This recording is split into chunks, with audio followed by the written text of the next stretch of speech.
This is the story of a woman who prayed from the deepest place of her soul, and whose faith moved heaven. Hannah lived in the hill country of Ephraim. She was married to a man named Elkanah, a Levite. By all appearances, her life should have been full. Her husband loved her deeply. He gave her a double portion because he loved her. But there was one thing she could not have: a child. In her culture, a woman's worth, her identity, and her place in the community were tied to motherhood. Hannah longed for a child, and year after year, that longing grew heavier. Her husband had another wife, Peninnah, who had children. And Peninnah never failed to provoke Hannah, opening the same wound over and over again. Every pilgrimage to the house of the Lord at Shiloh became a fresh wound. Hannah wept bitterly. Sometimes she could not eat. Even Elkanah's kind words, "Am I not more to you than 10 sons?" could not ease the ache she carried deep inside. One year, after the sacrifices and the family meal were finished, Hannah rose quietly. She went alone to the house of the Lord. She stood at the temple, near the priest Eli, and prayed. But this was no ordinary prayer. Her grief had become too deep for words. Her lips moved, but no sound came out. She poured her heart before God silently, begging for a child. She made a vow.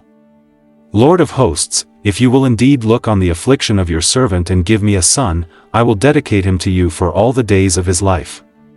The priest Eli saw her lips moving and assumed she was drunk. "How long will you go on like this?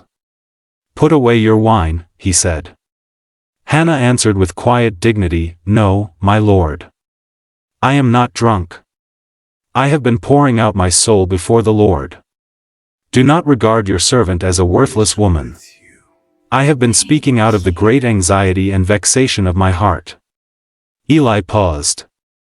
Then he said, "Go in peace, and may the God of Israel grant your petition that you have made to him." Hannah left with a peace she had not felt in years. Her face was no longer sad. Nothing had changed yet. She had no child. No guarantee. But she had released her burden to God. She had trusted him. And that trust gave her hope and rest. In time, the Lord remembered Hannah. She conceived and bore a son. She called him Samuel, which means, heard by God. Every time his name was spoken, it was a testimony: God hears those who cry out to him, even in the silence. True to her promise, when Samuel was weaned, Hannah brought him to the house of the Lord at Shiloh. She left her beloved son to serve God under the guidance of Eli. Samuel grew to become one of Israel's greatest prophets.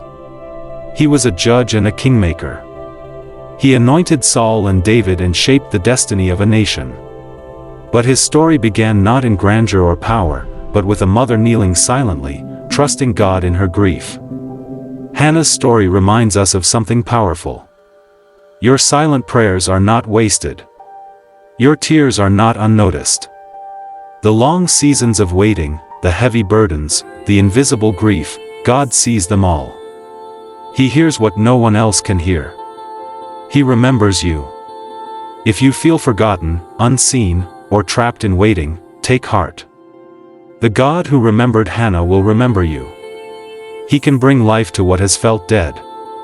He can turn waiting into breakthrough. He can restore what has been stolen or lost. Your season is not over. Your prayers are not in vain. Keep trusting.